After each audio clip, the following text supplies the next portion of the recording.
श्री राम। गुरुर्ब्रह्मा गुरुर्विष्णु गुरुर्देव महेश्वरा, गुरु साक्षात् परब्रह्म तस्मै श्री गुरुवे नमः। श्री राम। श्री गीता अध्याय 7 श्लोक 26।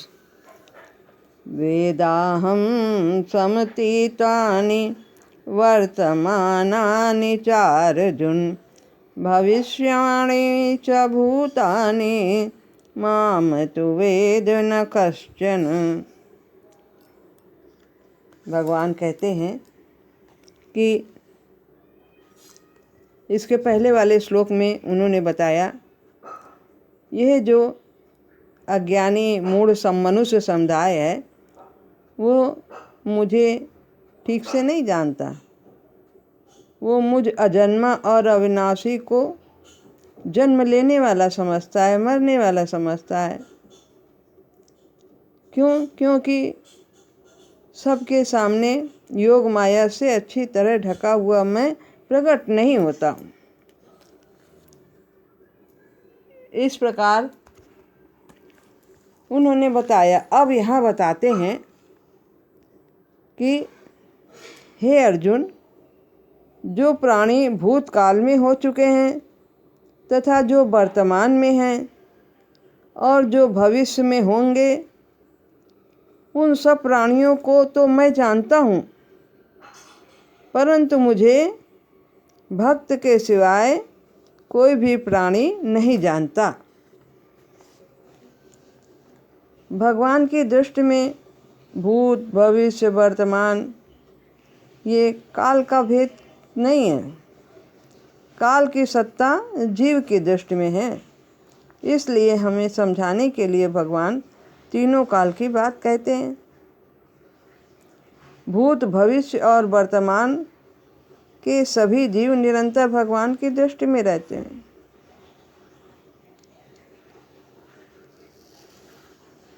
वास्तव में भगवान तथा उनके भक्त दोनों की दृष्टि में भगवान के सिवाय अन्य कुछ है ही नहीं। बंधन और मोक्ष जीव की दृष्टि में है। तत्व से न बंधन है और न मोक्ष है, केवल परमात्मा ही है। वासुदेवः सर्वम। अपना उद्धार करने में मनुष्य स्वतंत्र है, समर्थ है, अधिकारी है, उसमें योग्यता है। प्रत्येक जीव में ये चारों बातें हैं। वो स्वतंत्र है। उसे किसी के सहयोग की आवश्यकता नहीं है। अपना कल्याण वो अकेले स्वयं कर सकता है। बस भगवान का सुमिरन करना। कितने पहले महान व्यक्ति हुए हैं जिन्होंने स्वतंत्र रूप से प्रभु का सुमिरन करके अपना उद्धार किया। स्वतंत्र हैं, अधिकारी हैं। हर एक व्यक्ति अधिकारी है, मानव मात्र अधिकारी है भगवान को पाने के लिए। न ऊंच नीच भेदभाव जाति पाति,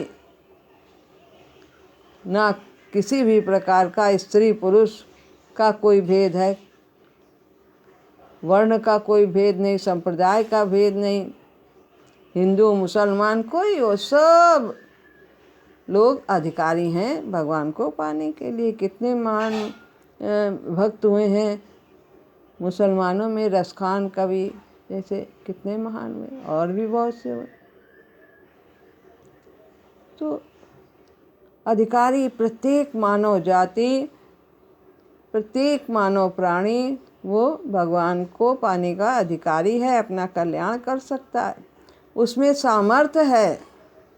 हर एक व्यक्ति में सामर्थ्य है भगवान को पाने का। कितना भी रोगी हो, दुबला हो, किसी भी प्रकार से पूरे उसके अंग न हो, वो हर एक व्यक्ति में यह सामर्थ्य है कि वो प्रभु का भजन कर सकता है, राम नाम का सुमिरन कर सकता है और वह अपना कल्याण कर सकता है। पहले एक घटना हुई थी कि एक बार हमारे बहुत उच्च कोटि के साधक साधना धाम में कैंप हो रहा था और वहाँ से वो वापस में जा रहे थे, कानपुर आ रहे थे। कानपुर निवासी मुरारी भैया थे, तो उनके साथ एक सहयोगी भी साथ में थे, साधक भाई, वो भी वहीं जा रहे थे। तो जब स्टेशन पर पहुँचे तो उन्हें एक आवाज़ सी आई, राम राम राम राम कोई कह रहा था। तो वो उस आवाज़ के सहारे उनके पास पहुँचे और देखा एक कुष्ठ रोग से युक्त व्यक्ति वो राम राम राम राम कह रहा। तो मुरारी भैया के साथ में जो साधक थे उन्होंने कहा, अरे तुम राम राम राम राम जप रहे हो और तुम्हें भगवान ने ऐसा कर दिया है और फिर भी तुम राम राम जप रहे हो। अरे फिर उन्होंने कहा, अरे भैया भगवान तो बड़े दयालु हैं, ये तो हमारे कर्मों का फल है जो हमारे शरीर में ये रोग आया है, लेकिन वो तो बहुत दया करते हैं। देखो उन्होंने हमारी ज़बान तो अच्छी रखी है कि हम उनका नाम लेकर अपना कल्याण तो कर सकते हैं। तो ऐसा व्यक्ति जो इस प्रकार से वह रोगग्रस्त है फिर भी वो भगवान को याद करता है। भगवान को याद ही करना, और हमें करना क्या है, बस याद करके ही उन्हें पाना। तो हर एक व्यक्ति में सामर्थ्य है और योग्यता भी है। कोई इसमें बहुत पढ़ने लिखने की ज़रूरत नहीं है, वेद शास्त्र और बहुत भाषाओं का ज्ञान हो, कुछ ज़रूरत नहीं है। राम राम तो बच्चा बूढ़ा वृद्ध सब कैसा भी हो वो राम तो कह सकता है। नहीं राम कह सकता तो छोटे बच्चे तो लाम ही कह देते, और वाल्मीकि जी ने तो मरा मरा कह के ही अपना उद्धार किया था कि क्या बन गए वो महान है। तो इस प्रकार से हर एक व्यक्ति स्वतंत्र है, अधिकारी है, सामर्थ्य है और उसमें योग्यता है प्रभु को पाने की। तो जो भगवान को जानता है वो उसके लिए भी काल का कोई भी भेद नहीं है। भगवान भी सबको जिस प्रकार से सभी प्राणियों को जानते हैं, भूत भविष्य और वर्तमान कैसे वो भी जानता है। हम किसी स्थान पर खड़े हो जाते हैं, उसके पीछे का अतीत हो जाता है, और जहाँ खड़े हैं वो वर्तमान, और जो आगे का है वो भविष्य।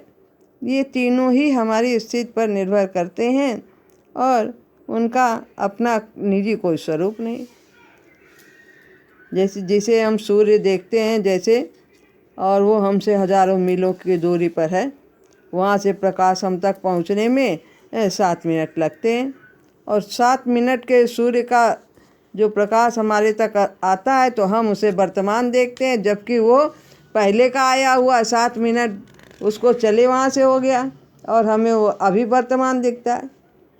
इसी तरह से महाराज जी कहते हैं जो आवाज़ होती है बिजली गरजती वो पहले होती है और हमारे तक आवाज़ बाद में आती है, तो हम उसे जो जब आई तब उसे वर्तमान समझते हैं और वो जबकि पहले गरजी थी। तो कहते हैं कौन समझता है जिसकी चेतना निसीम है, काल से बंधी नहीं है, उसके लिए सभी वर्तमान, भूत तथा भविष्य भी वर्तमान है।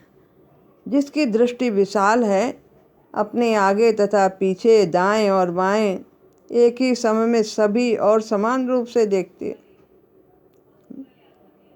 उसके लिए सभी कुछ सामने है। जैसे हम बहुत ऊपर से खड़े होकर देखें तो हमें आगे पीछे कुछ नहीं दिखाई देगा, सब आगे ही आगे सामने ही दिखाई देगा। तो भगवान में रहता हुआ सभी कुछ प्रकट होता है। देश तथा काल के पर्दे पर जैसे रील के चित्र चित्रपट पर आते और जाते निकलते हैं, पर रहते कहाँ, सब उसी रील में और उसी में से निकलता है। तो भगवान कहते हैं कि यह बताने के लिए मूढ़ कहा है कि जो मुझे नहीं जानते हैं वे अज्ञानी हैं, मूढ़ हैं। भगवान सभी भूतों को जानते हैं, परंतु भगवान को कोई नहीं जानता। और तत्व से जानते हैं। कैसे तत्व से जानते हैं? तत्व से जानना है क्या कि ज्ञातुम द्रष्टुम प्रवेष्टुम, जानना, देखना और प्रवेश करना, ये है तत्व से जानना। भगवान को जानना कि सब जगह परमात्मा के सिवाय कोई नहीं है, हर एक में उसकी सत्ता व्याप्त है, उसको साकार रूप में देखना और भगवान में प्रवेश करना, यानी भगवान के जो गुण हैं, भगवान का जो तत्व है, परमात्मा है, उसमें अपने को लीन कर लेना, उसमें प्रवेश करना। भगवान से वो भिन्न नहीं है और भगवान उससे भिन्न नहीं है, वो पूरी तरह से परमात्मा का यंत्र बन जाता है।